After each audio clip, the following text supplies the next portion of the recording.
লোটে মাছটাকে সিদ্ধ করে কাঁটা ছাড়িয়ে নিয়েছি। কড়াতে তেল দিয়েছি, দিয়ে এবার আলুগুলো দিয়ে দেব।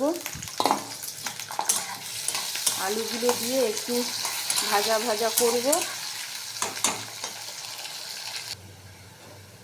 এবার পেঁয়াজটাকে দিয়ে দেব।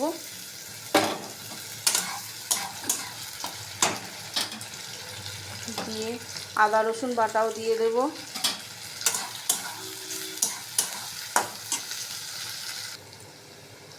এবার লঙ্কা, হলুদ, জিরে আর পরিমাণ মতো নুন দিয়ে দেব। দিয়ে এটা ভালো করে নাড়াচাড়া করে নেব। নিয়ে সামান্য একটু জল দেব। জল দিয়ে এটা ভালো করে কষিয়ে নেব।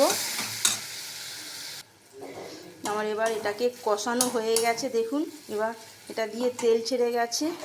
এবার আমি লোটে মাছটাকে দিয়ে দেব এর মধ্যে। দিয়ে ভালো করে কষাতে থাকবো।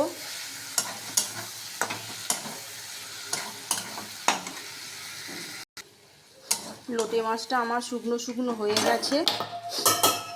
এবার ওকে আমি নামিয়ে নেব। নামানোর আগে আমি একটু